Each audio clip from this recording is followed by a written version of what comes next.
as promised, I'm going to show you another way of doing a provisional cast on. And you can do a provisional cast on directly onto waste yarn and avoid the whole crocheted chain if you want.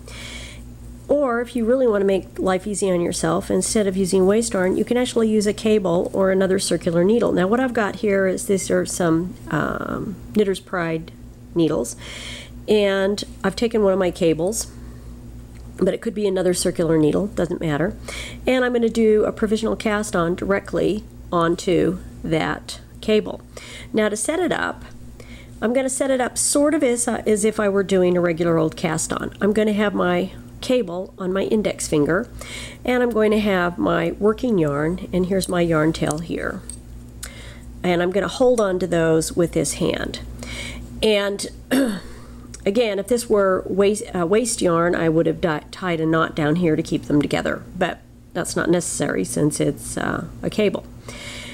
And I'm going to go down in front of my waste yarn or my cable and catch my yarn here. Then I'm going to go behind the cable and my working yarn and pull it onto my needle.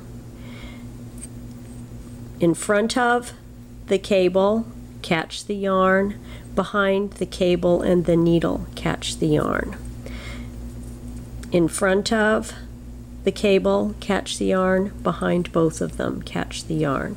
In front of the needle, behind the needle. In front of, behind.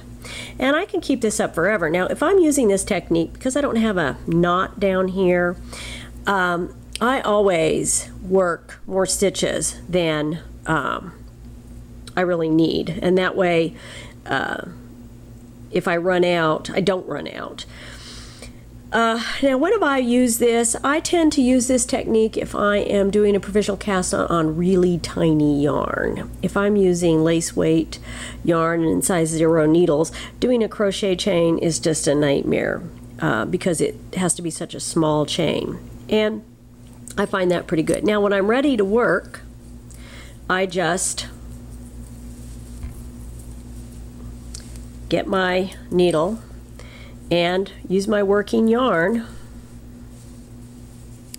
and I just knit one, purl one, or whatever it is my pattern calls for.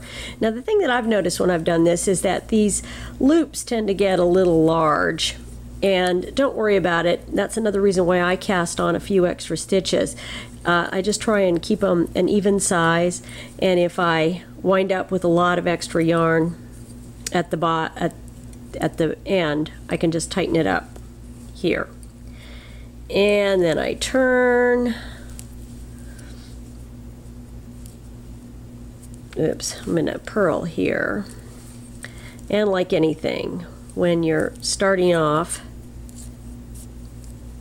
things can be a little knitsy. And I'm just going to drop that loop off there now. Okay.